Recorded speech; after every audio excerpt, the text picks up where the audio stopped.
నమస్తే నాగేశ్వర్ గారు. Big Boss 8 విజేత నిఖిల్. సో బిగ్ బాస్ షోకున్నంత టీఆర్పీ చాలా షోస్కి లేదు సార్. ఎందుకు బిగ్ బాస్ మీద అంత క్రేజ్? బిగ్ బాస్కి ఎందుకు అంత క్రేజ్? అంటే వాస్తవంగా మన దేశంలోనే కాదు, ఇది ప్రపంచవ్యాప్త షో. యాక్చువల్గా బిగ్ బ్రదర్ అంటారు. సో నేను చదివిన దాని ప్రకారం ఒక 50 కంట్రీస్లో ఈ షో నడుస్తుంది. మామూలు విషయం కాదు. అంటే సిమిలర్ షో మన దగ్గర బిగ్ బాస్ ప్లేస్లో నడుస్తుంది. మరి ఒకే షో నార్మల్గా కల్చరు, బ్యాక్గ్రౌండ్, సోషల్ బ్యాక్గ్రౌండ్, స్వభావాలు చాలా తేడాలు ఉంటాయి. ఇప్పుడు మీకు ఒక భాషలో సక్సెస్ అయింది ఇంకో భాషలో కాకపోవచ్చు. సాంస్కృతిక నేపథ్యాలు ఉంటాయి, సామాజిక లక్షణాలు ఉంటాయి. కానీ ఈ బిగ్ బాస్, బిగ్ బ్రదర్ 50 కంట్రీస్లో కూడా పాపులర్ షో. దీనికి కారణం ఏంటి? ఇంకా మన దగ్గర అంత రీసెర్చ్ జరగాల్సినంతగా జరగలేదు. కానీ మీకు ప్రపంచవ్యాప్తంగా చాలా పెద్ద రీసెర్చ్ జరిగింది. అంటే what is the psychology behind Bigg Boss అని. బిగ్ బాస్ సైకాలజీ ఏంటి, బిగ్ బాస్ ఎందుకు పాపులర్, బిగ్ బాస్ పై సమాజంపై ఏ రకమైన ప్రభావం చూపుతుంది, ఇలాంటి అంశాలపైన చాలా పెద్ద రీసెర్చ్ జరిగింది. వాస్తవంగా ఇది one of the biggest social experiment.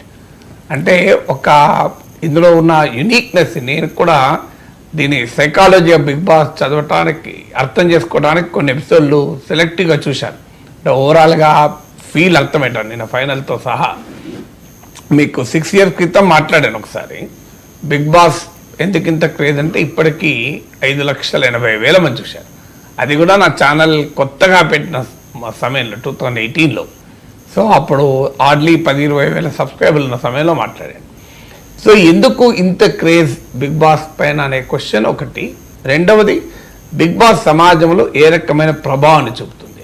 ముందు బిగ్ బాస్కు ఎందుకంత క్రేజ్?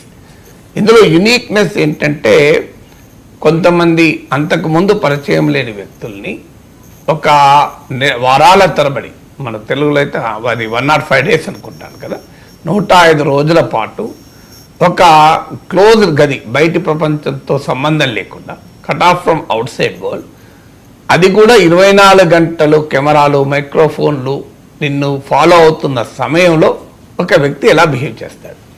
సింపుల్గా మీరు గమనించండి రవిశంకర్, ఇప్పుడు మనం కెమెరా మన వైపు చూస్తున్నప్పుడు ఒక రకంగా బిహేవ్ చేస్తాం, చూడనప్పుడు ఒక రకంగా బిహేవ్ చేస్తాం. సో 105 రోజుల పాటు వారి బిహేవియర్, 105 రోజుల పాటు కృత్రిమంగా బిహేవ్ చేయడం కూడా కష్టమే. అందులో ఆటోమేటిక్గా నీ రియల్ బిహేవియర్ బయటకు వస్తుంది 105 days అంటే.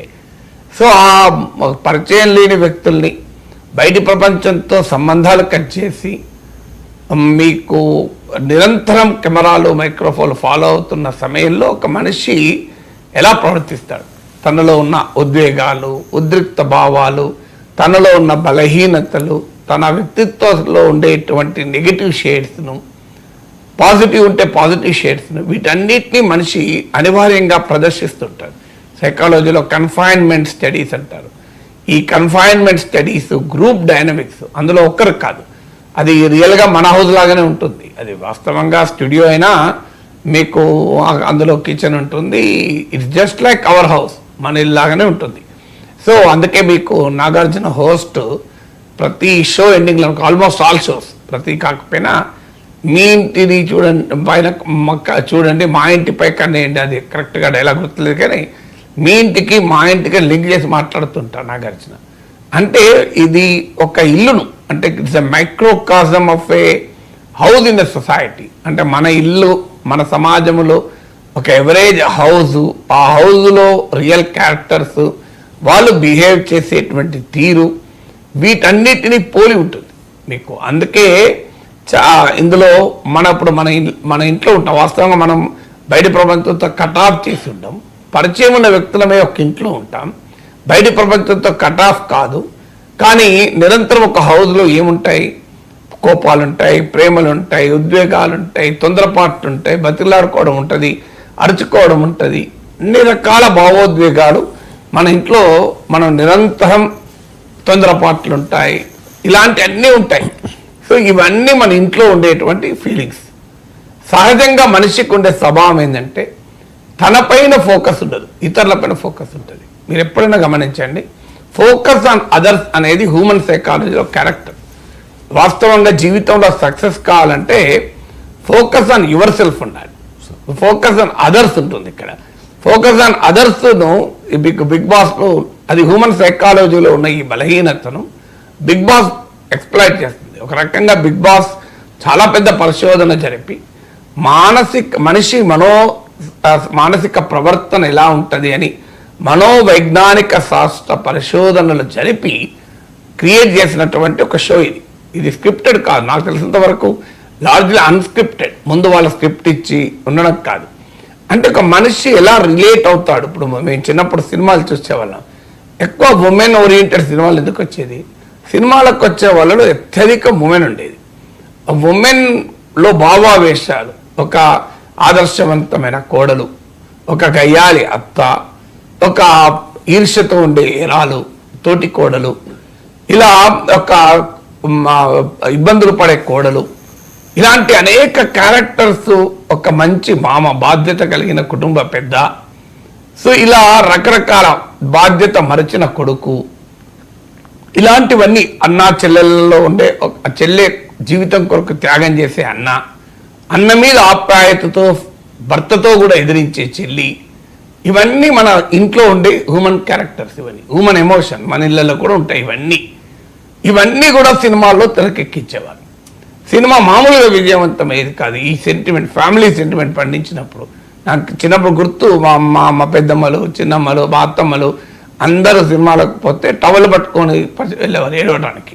అంత ఏడ్చేవాళ్ళు ఆ సినిమాలలో కూర్చొని.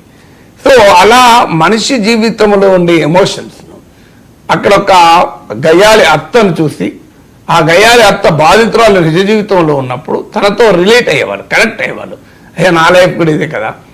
ఈర్ష్యపడేటువంటి తోడికోడలు చూసి ఈర్ష్యపడేటువంటి తోడికోడలు బాధితురాలు కనెక్ట్ అయ్యేవాళ్ళు.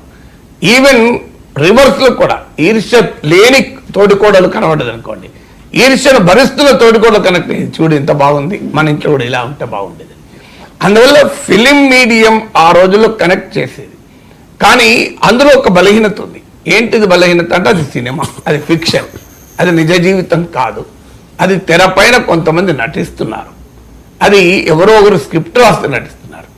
బిగ్ బాస్ షో కూడా ఈ రకమైన హ్యూమన్ ఎలిమెంట్స్ను, అంటే ఆఫ్లైన్లో ఉన్న హ్యూమన్ ఎమోషన్స్ను తెరపై చూస్తున్న హ్యూమన్ ఎమోషన్స్ను కనెక్ట్ చేసింది. కానీ ఈ కనెక్షన్లో ఉన్న ప్రత్యేకత ఏంటంటే ఇది రియల్ లైఫ్. అక్కడ అది రియాలిటీ షో, నిజంగా వ్యక్తులు నటిస్తున్న వారు కాదు, వాళ్ళు రియల్ వ్యక్తులు. ఇక్కడేమో ఫిక్షన్, ఎవరో కథ రాశారు, ఎవరు స్క్రిప్ట్ రాశారు, డైరెక్టర్ ఇచ్చారు, ఇది కృత్రిమం, అదేమో వాస్తవం. నీ కళ్ళ ముందు వాస్తవ జీవితము ఆవిష్కరించబడుతుంది. అది కూడా ఇంకో రీలు. ప్రతి మనిషికి ఉండే స్వభావం ఏంటంటే పక్కింట్లో చిన్న గొడవైనా ఆసక్తియుక్తం, హ్యూమన్ సైకాలజీ. మన రోడ్డు మీద పోతూ ఉంటాం, మీరు గమనించండి. రోడ్డు మీద కూడా బాధపడుతూ ఉంటే మనిషి రియాక్ట్ కాడు. కానీ రోడ్డు మీద నలుగురు కొట్లాడుకుంటున్నారు అనుకోండి, వాడు బండి ఆపి చూస్తాడు. నలుగురు కొట్లాడుకుంటే బండి ఆపి చూస్తారు, ఒక వ్యక్తి బాధపడుతుంటే మాత్రం చూడరు. ఇది హ్యూమన్ సైకాలజీ. హ్యూమన్ సైకాలజీలో ఉండే ఈ నెగటివ్ షేడ్ కాస్త బిగ్ బాస్ ఎక్స్ప్లాయిట్ చేస్తుంది. అందుకే focus on others house, not on your house, not on your self. So అందువల్ల ఈ హ్యూమన్ రిలేషన్ ఎంత బ్యూటిఫుల్గా కనెక్ట్ చేస్తుంది అంటే, ఇప్పుడు మనకు ఉదాహరణకు రోహిణి అనే పర్సన్ ఉన్నారు అందులో. సో ఆమె ఒక అగ్రెసివ్ మేల్ పర్సన్తో కంపీట్ చేసి చివరకు గెలుస్తుంది. ఇది సహజంగానే ప్రతి ఉమెన్ ఎంపవర్ కావాలనుకునే ప్రతి ఉమెన్ కనెక్ట్ అవుతారు. అందుకే మీకు రోహిణి ఈ అగ్రెసివ్ మేల్ పర్సన్